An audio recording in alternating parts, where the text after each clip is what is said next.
Welcome to History and Science Channel. जब कुदरत अपना रूप दिखाती है तो रूह कांप जाती है और ऐसा ही कुछ हुआ था फ्लाइट 571 के साथ। ये प्लेन एक बर्फीली पहाड़ी पर क्रैश हुआ, जमीन से हजारों फीट ऊपर। और इस क्रैश में जो पैसेंजर्स बचे रह गए उनके पास खुद को बचाने के लिए सिर्फ एक ही चारा था, अपने ही फैमिली मेंबर्स और यार दोस्तों का मांस खाना। फ्लाइट 571 की कहानी, चाहे इसे आप दुनिया का सबसे बड़ा चमत्कार कहो या मानव इतिहास की सबसे बड़ी क्रूरता, लेकिन इस कहानी को सुनकर आपकी रूह कांप जाएगी।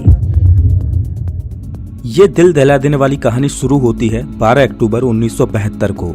साउथ अमेरिका के यूरुग्वाई देश से एक चार्टर्ड प्लेन उड़ान भरता है जिसको चिली देश की राजधानी सैंटियागो में पहुंचना है। इस प्लेन में बैठे हैं रग्बी प्लेयर्स और उनका मैच देखने जा रहे हैं उनके फैमिली मेंबर्स, उनके रिलेटिव्स और उनके यार दोस्त। इस प्लेन में टोटल 45 पैसेंजर्स हैं जिनमें 9 क्रू मेंबर्स हैं।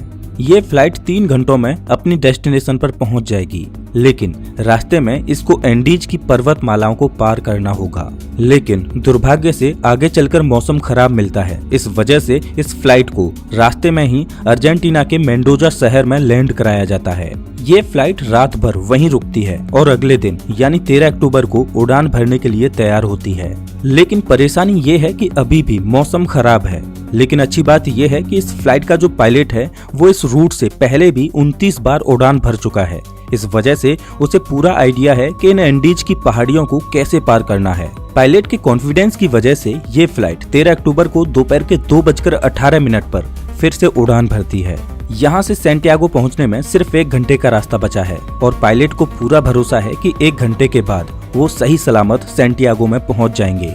ये प्लेन करीब 18,000 फीट के एल्टीट्यूड पर उड़ रहा था और धीरे धीरे एंडीज की पहाड़ियों को पार करता जा रहा था। लेकिन आगे चलकर मौसम और खराब होता गया, जिस वजह से विजिबिलिटी और कम हो गई और पायलट को आगे कुछ भी दिखाई नहीं दे रहा था। अगर मौसम साफ होता तो पायलट आसपास की पहाड़ियों को देखकर आइडिया लगा लेता कि प्लेन कहाँ है, लेकिन इस समय तो पायलट केवल प्लेन के इंस्ट्रूमेंट्स पर ही निर्भर है। अब क्योंकि पायलट को पता था कि वो 1 घंटे में सैंटियागो पहुंच जाएंगे, इसीलिए वो अपनी लोकेशन का रफ आकलन करता रहा और 1 घंटे के बाद जब उसे लगा कि उसने एंडीज की पहाड़ियों को पार कर लिया है तो उसने सैंटियागो एयरपोर्ट पर एटीसी से प्लेन को लैंड कराने की अनुमति मांगी। एटीसी ने पूछा कि क्या आपने एंडीज की पहाड़ियों को पार कर लिया है?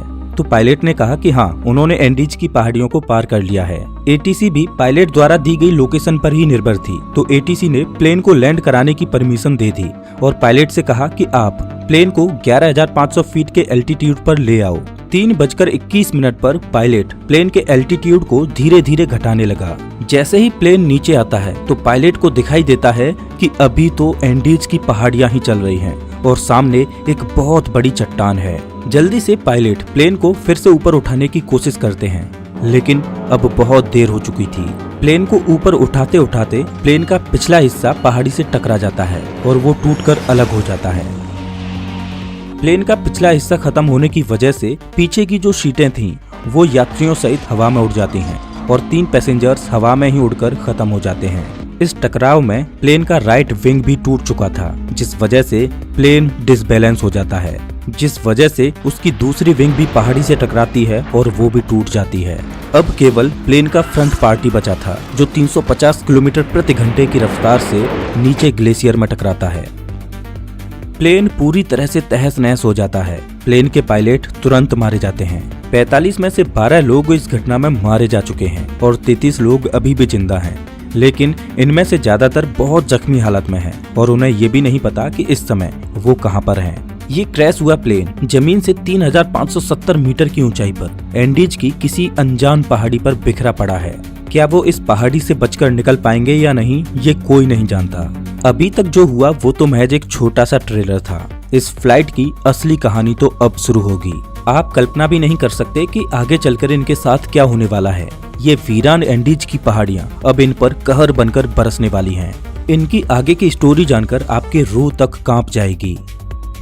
घायल हुए पैसेंजर्स में से एक पैसेंजर था नांदो पराडो, जिसके सिर में चोट आई थी, जिस वजह से वो कोमा में चला गया। परेशानी ये थी कि जल्द ही सूर्य ढलने वाला था और शाम होने वाली थी। इस वजह से रेस्क्यू टीम के पास उनको ढूंढने के लिए ज्यादा वक्त नहीं था।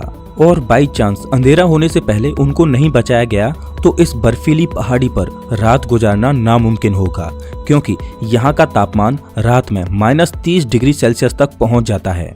जल्द ही रेस्क्यू के लिए 4 जहाज रवाना किए गए। इन चारों जहाजों ने एंडीज की पहाड़ियों को खंगाल डाला, लेकिन इन्हें कहीं भी कुछ भी नहीं मिला, क्योंकि प्लेन ऐसी जगह पर क्रैश हुआ था जहां पर सफेद बर्फ और घना कोहरा था और प्लेन भी सफेद रंग का ही था। इस वजह से ऊपर से देखने पर रेस्क्यू टीम को क्रैश साइट का अंदाजा ही नहीं हो पा रहा था। देखते ही देखते रात हो गई और उस दिन रात भर के लिए रेस्क्यू ऑपरेशन को स्थगित कर दिया गया। बचे हुए पैसेंजर्स को उम्मीद थी कि वो कैसे भी करके सिर्फ आज की रात काट लें, कल तो उन्हें कोई न कोई बचा ही लेगा। और उन्होंने क्रैश पड़े प्लेन में शेल्टर बनाया और रात गुजारी। ये रात इनके लिए बहुत भयानक थी, क्योंकि आज की रात इन्हें -30 डिग्री सेल्सियस में गुजारनी है। लेकिन इनके पास एक उम्मीद है कि कल इन्हें कोई न कोई ढूंढ लेगा और बचा लेगा। इस उम्मीद में ये इस रात को कैसे भी करके काट लेते हैं। लेकिन 5 लोग इस रात को नहीं झेल पाते और अब जिंदा बचे हुए लोगों की संख्या 33 से घटकर 28 रह जाती है।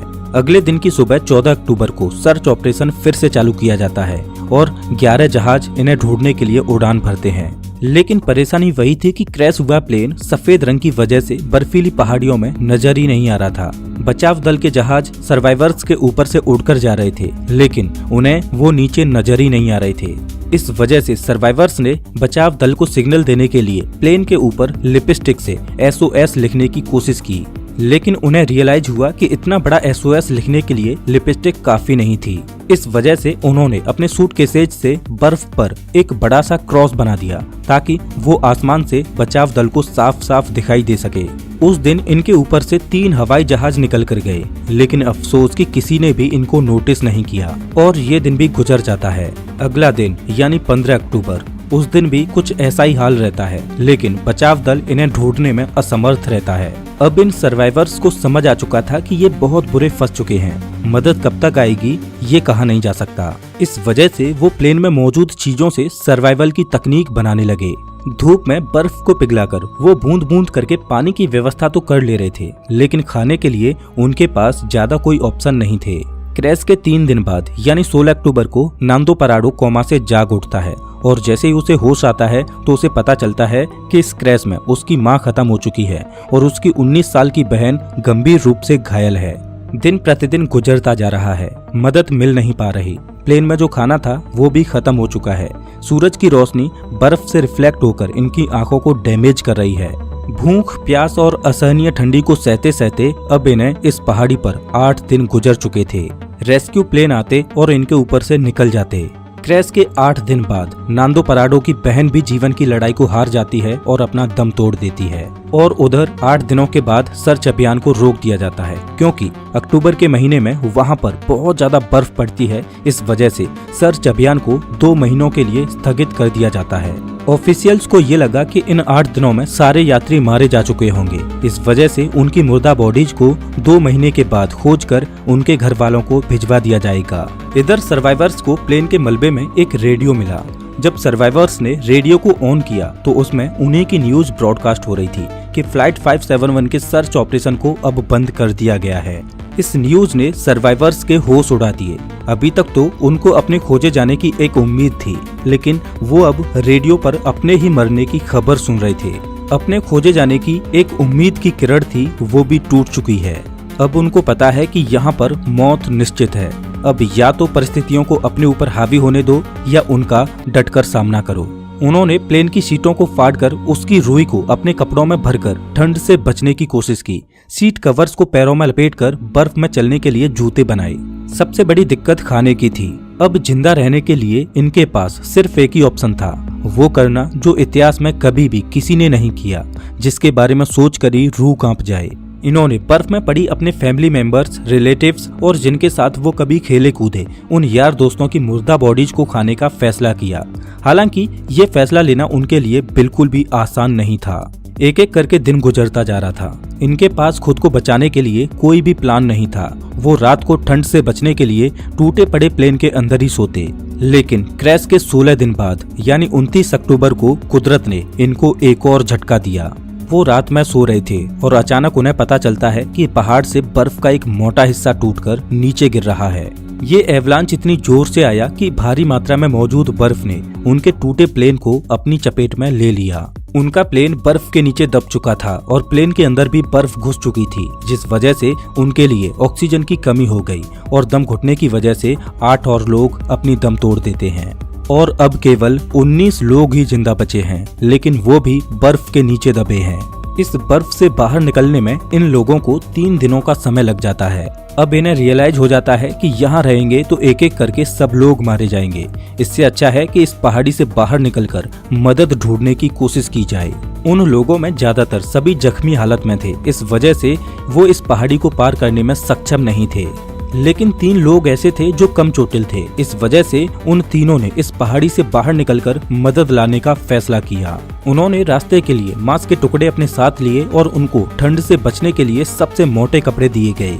और क्रैश के 33 दिनों के बाद यानी 15 नवंबर को ये तीनों लोग मदद ढूंढने के लिए निकल पड़ते हैं। चलते चलते इनको शाम होने लगती है, तभी इनकी नजर प्लेन के दूसरे टूटे हुए हिस्से पर पड़ती है।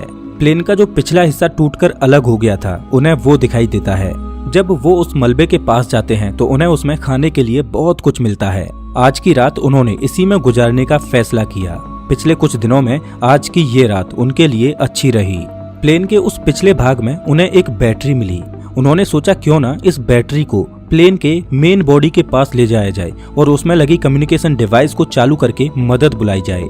लेकिन बैटरी का वजन 25 किलोग्राम था। इतनी भारी बैटरी को इतनी कमजोर हालत में क्रैश साइट पर ले जाना संभव नहीं था।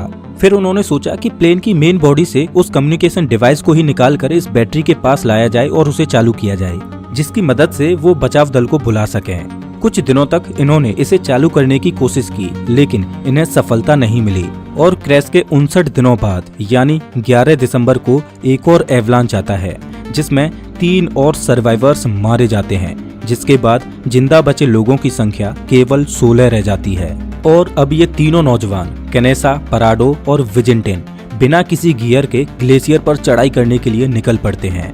ये तीनों पश्चिम दिशा की ओर चलते चले जाते हैं, लेकिन ये बिल्कुल भी नहीं जानते कि जिस दिशा में ये जा रहे हैं उसमें कोई इंसानी बस्ती इन्हें मिल पाएगी या नहीं।